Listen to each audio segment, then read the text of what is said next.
هي يعني ليه يا جماعة دي مهدور حقها؟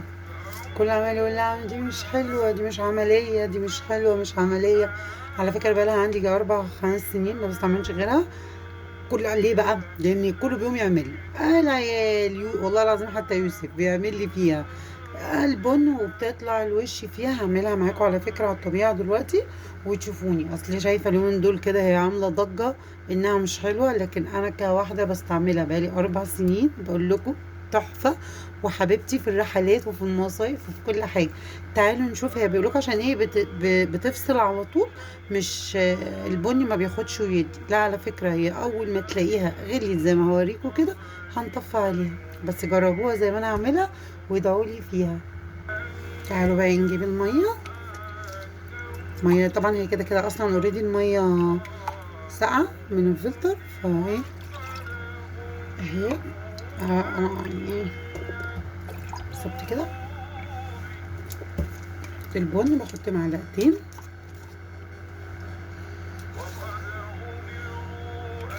انا بشربها من غير سكر خالص، من غير سكر. ما بحبهاش بسكر اصلا. اهانه يا جماعه، اهانه في حق القهوه ان انت تشربيها بسكر، مش لطيفه يعني. انا بحبها ساده. لا مش هتيجي اسد من حياتنا يعني.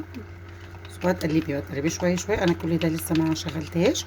وخدي بالك مهم قوي اللي انت تعمليه بمعلقه بلاستيك مش بمعلقه حديد.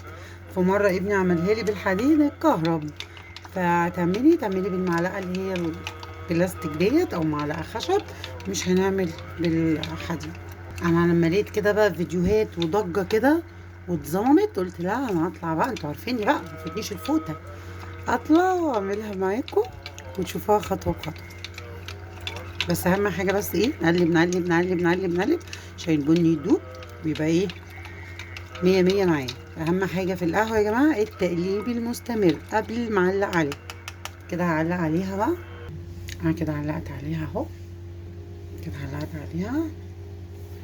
نقلب شويه بقى كده، نقلب شويه لحد ما الاقي خلاص قربت ايه، قربت تغلي معانا. ونسيبها. هي القهوه حتى لو على النار بنقلب فيها. نسيبها بقى شويه كده.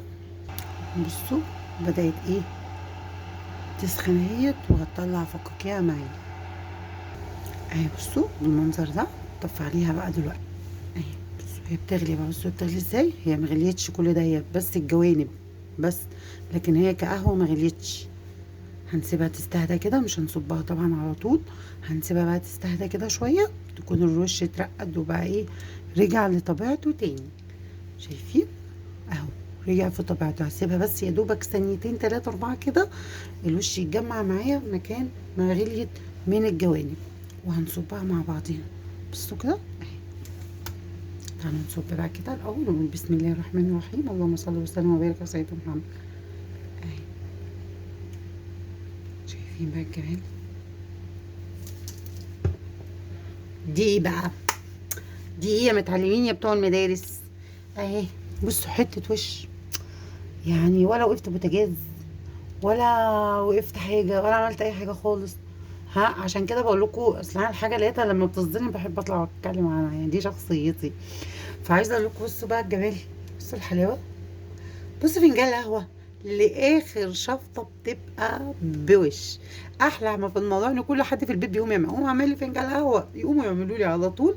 وحتى لنفسيهم برضه يقوموا يعملوا ليهم برضه، لانها سهله وما فيهاش اي حاجه وبتطلع معاكي بالوش زي ما انت شايفه كده. بصي الوش اهو اهي. اهم حاجه بس الخطوات اللي انتوا تغلي بس من الجوانب، ونقوم مطفيين عليها ونسيبها كده ثانيتين 3 ونقوم بعد كده مصفيينها. بس اهو الوش بس ايه، عايزه اوريكم المنسوب بس بتاع الوش ايه قد ايه من الجانب اهو. شايفين سنتي اهو. جربوها واعملوها زي ما انا عملتها كده، هتعجبكم جدا وهتدعوا لي. هاتوها مش هتندموا عليها ابدا. اشوفكم في فيديو جديد.